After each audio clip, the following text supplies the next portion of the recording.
اے ایمان والو، تم پر روزہ فرض کیا گیا جس طرح تم سے اگلوں پر فرض کیا گیا تھا، تاکہ تم پرہیزگار بنو۔ گنتی کے چند دن۔ پھر جو کوئی تم میں بیمار ہو یا سفر میں ہو تو وہ دوسرے دنوں میں تعداد پوری کر لے، اور جو اس کو بامشقت برداشت کر سکیں تو ایک روزے کا بدلہ ایک مسکین کا کھانا ہے۔ جو کوئی مزید نیکی کرے تو وہ اس کے لیے بہتر ہے، اور تم روزہ رکھو تو یہ تمہارے لیے زیادہ بہتر ہے اگر تم جانو۔ رمضان کا مہینہ جس میں قرآن اتارا گیا ہدایت ہے لوگوں کے لیے اور کھلی نشانیاں راستے کی، اور حق اور باطل کے درمیان فیصلہ کرنے والا۔ پس تم میں سے جو کوئی اس مہینے کو پائے وہ اس کے روزے رکھے، اور جو بیمار ہو یا سفر پر ہو تو وہ دوسرے دنوں میں گنتی پوری کر لے۔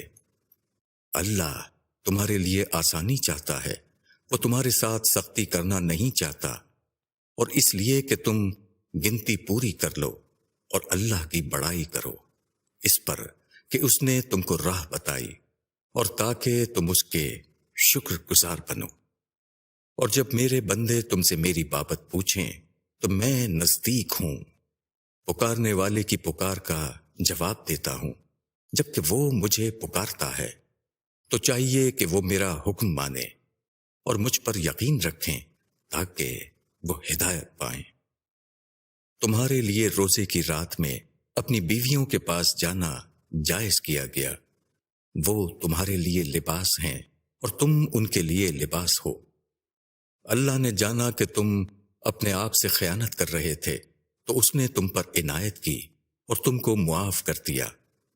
تو اب تم ان سے ملو اور چاہو جو اللہ نے تمہارے لیے لکھ دیا ہے، اور کھاؤ اور پیو یہاں تک کہ صبح کی سفید دھاری کالی دھاری سے الگ ظاہر ہو جائے، پھر پورا کرو روزہ رات تک۔ اور جب تم مسجد میں اعتکاف میں ہو تو بیویوں سے خلوت نہ کرو، یہ اللہ کی حدیں ہیں تو ان کے نزدیک نہ جاؤ۔ اس طرح اللہ اپنی آیتیں لوگوں کے لیے بیان کرتا ہے تاکہ وہ بچیں۔